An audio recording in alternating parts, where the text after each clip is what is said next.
today we are doing Ask Mattie. I had a few questions in my Ask FM, and I'm always excited to do a video about Ask Mattie because a lot of times I get a lot of the same question all the time. So I wanted to take my time and answer all of these. So I'm excited to ask. I'm excited to ask, or am I excited? Let's try that one more time. So I'm excited to answer these, and if you want to ask me any questions on social media, of course you can tweet me at Mattieology, or you can ask me on my Ask FM, which is just ask.fm/Mattieology. So the first question is, do you generate income from your blog? If you do, how so? What advice would you give someone wanting to blog full-time and receive an income from doing so? This is a really good question that I get often. If you want to blog full-time, then you have to break down what it will take to blog full-time. I mean, just like with anything, you have to do it for a while before you become good at it and before people are willing to pay you for it. So I would say I didn't really start generating an actual income from my blog, like money that could actually pay my bills, probably until about a year or so ago. And this month makes it 5 years that I've been blogging. So it is going to take some time. For some people it takes a little shorter time. For some people it takes a little bit longer. But I don't know anybody who blogged after 30 days and just started making enough money to pay their bills. I just don't know that story. I'm not saying that it's out there, but I don't personally know that story. So if you want to blog full time, just be realistic. When it comes to blogging, you have to be interesting. What is it that you offer people that they want to read about, that they want to see, that they want to watch? Break down what it is that you're good at and what people are willing to pay you for. Then figure out from your blog, how are you going to get paid? Are you going to get paid from ads? Are you going to get paid from brand campaigns? Are you going to offer a service? Are you going to sell a product? Because really a blog is, to me, just a foundation for other things that you do really well. So maybe you make a product really well. Figure out what it is that you can offer the people that they want to pay for and do that. So I would just kind of make a plan. Just like you would make a business plan, a blog is a business in my case. So just like you made a business plan, make a blog plan and just break it down. Have a 5-year goal, then an annual goal, then break that down monthly, then weekly, then daily, and just work towards it. It is about quality as it is quantity. So you do have to offer some really great pictures, some great videos, a great product or a great service. But of course then companies or people want to see that you have the numbers to support that, so that you're not just talking to nobody. And it takes time. Get on social media if you're not already on there and become active, and focus on what makes you you. That is really what's important. I believe I said this in the last Ask Mattie video because I believe there was a similar question, but really being yourself is the #1 thing I can tell you to do, regardless of how cliche that may sound, because it's true. People want to see somebody who's really them. They don't want to see a second, a copy of somebody who's already done something really great. Don't try to be Oprah, don't try to be Beyonce, don't try to be, Michelle Phan. All of these people already exist and they do a really good job at being themselves. So I suggest that you do the same. Next question. How do you know when you've made the right decision? I'm a new mom in a difficult situation, and in order to move forward, I've got some decisions to make. I'm learning to put my faith in God, but amidst the chaos, I can't always hear my intuition. That's a really good question.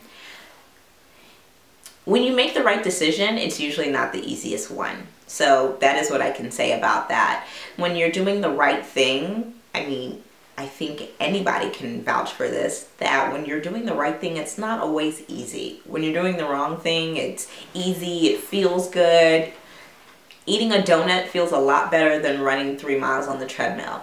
It just is what it is. So I love that you said that you are learning to put your faith in God. I also do the same thing. I pray about a situation, and for me, if there's a lot of noise going on, then I definitely just pray for a sign to see that. But I also too just stay the course. Like, you can pray about something or set a goal for something, but you have to keep on working towards it. So having faith is not enough. You do have to take some action. So if you want to lose 15 pounds, then you cannot pray for losing 15 pounds or set a goal for losing 15 pounds and then eat a dozen Krispy Kreme donuts. It just doesn't work like that. You really have to be active in what it is you want to do. But usually the right decision is something that in your gut you will feel and you will know. And if it does slightly scare you, then you know, or it really is hard for you and it is a challenge, then usually that is the right decision. I think stay the course. Don't ask everybody if you're making the right decision, because not everybody is living your life. If you're married, maybe ask your spouse, but at the end of the day, it's between you and God anyway. So really just take the necessary steps. If you have faith in it, if you've already prayed about it, if you've committed to a decision, then just move forward with it. But make a decision and stay with it. Don't waver back and forth, because you have to have faith in your decision. Hope that helped. Hi Maddie, what would you say is the #1 thing that keeps your marriage strong? I actually answered this in the last Ask Maddie video, but I will give kind of like a shorter, kind of more condensed version of that. That it's my relationship, that it's my marriage. It's not for anybody else. So I really try my best to be honest and do the best I can and to just make an effort. I think that person just wants to know that you're making an effort for them.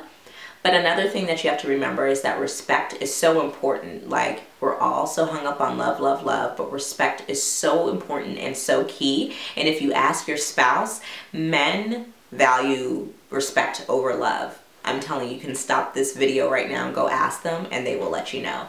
So just be sure to have respect, and definitely just to put in a noticeable effort in spending time with them, doing things with them, and that it's your relationship. You don't need too many hands in the pot. Like, yeah, your mom might be married, your best friend may be married, but at the end of the day, you are the only person married to your spouse, and remember that. So if there are any issues, you need to address them head on with them before you address it with anybody else, if anybody else at all. And don't be afraid of counseling or therapy. I suggest that, and I know that I've done that in the past before, and it's definitely really helped. But, you know, you have to handle things that are best for your relationship. And like I said, don't ask too many people, because I think that's usually where a lot of the trouble comes from. And one thing that I also make sure that I don't do is I don't publicly speak poorly about my husband. It's just really important to me. I don't care how much he gets on my nerves, because that does happen from time to time, because we are two completely different people. But I don't jump on Twitter or jump on Facebook and talk poorly about my husband, and he doesn't do that to me either. I just think that, again, there's a level of respect that I have for him and that he has for me, and that is really important in our household. Next question. What is the most fascinating thing you have experienced about being a mother so far? Oh my gosh, being a mom is so awesome. I think all of it is so fascinating. Not to completely put all of, you know, what I've experienced in that answer, but to be honest, that's it. I mean, sometimes she'll just like look at me like my life depends on you, and I just think that's awesome. You know, I think it's overwhelming, but I think that's awesome as well. It's just kind of crazy to me that this little person came out of me, you know, like that they are literally of me. So that's been really cool. I love to hear her laugh. I love to see her get happy. I mean, to be honest, I'm even fascinated when she cries. Like, anything that she does is fascinating to me. So just getting to experience that, and just to see somebody like me, you know, or like even little mannerisms that I have, to see it in her so young, she's only 4 months, is so amazing. And I'm just so blessed that, you know, God chose me to be her mom. I'm just super excited about that. Next question. What advice would you give a new blogger as far as how to promote their blog and get it attention?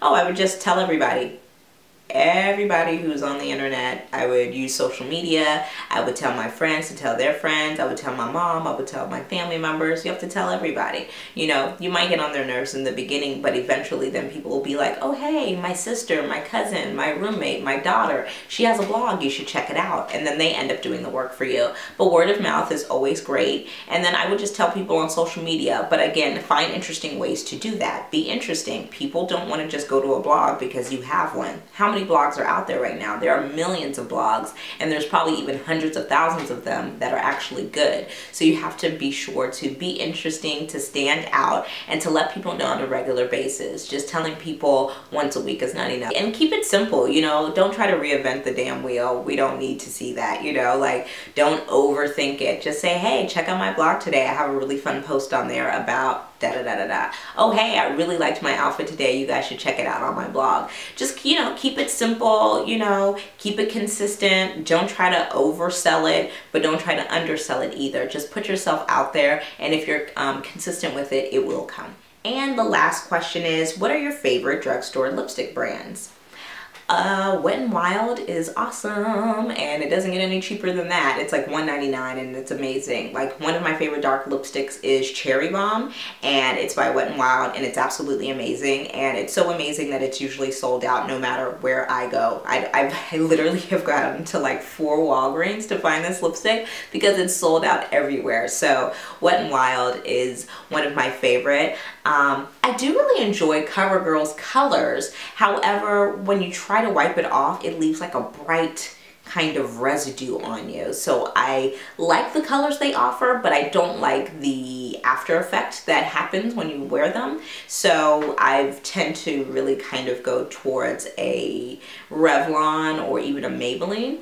Revlon actually has some really great colors. They used to have this really amazing color that was an exact dupe of MAC's Ruby Woo. I think it was called Really Red, and it was their matte lipstick. But they also have another lipstick called Black Cherry that is phenomenal that you should try out. So I actually like a lot of, you know, drugstore lipsticks. Maybe I'll do a video on it because I tend to go to the drugstores and buy them quite often. Milani also has some really great colors. They actually have a kind of berry like fuchsia color called Sangria that I really like as well. So I think Milani, Revlon, Wet n Wild, but for me it doesn't even necessarily have to do with the brand. If it's a color that I see and that I like, I tend to gravitate towards it. So that's it for this installation of Ask Mattie. I'm thinking about doing these at least monthly, so if you have any questions, be sure to check me out on Twitter at Mattieology or on ask.fm/Mattieology. Or you can even ask me on Instagram. I'm at Mattieology there as well, and maybe just hashtag it Ask Mattie at AskMattie, and I will maybe do like some fun art and just throw it up on Instagram to remind you guys. But I know you guys often have blog questions, how to get attention from it, so I'm actually working on a little something. So stay tuned. I will let you know when it is up and ready for you guys to check out, just to give you some more answers and insight on blogging and how to generate income from it if you're interested. Thanks so much. If you guys like this video, please hit the like button below, and if you haven't already, subscribe to my channel. That's it for today, and I will see you guys in the next video. Bye.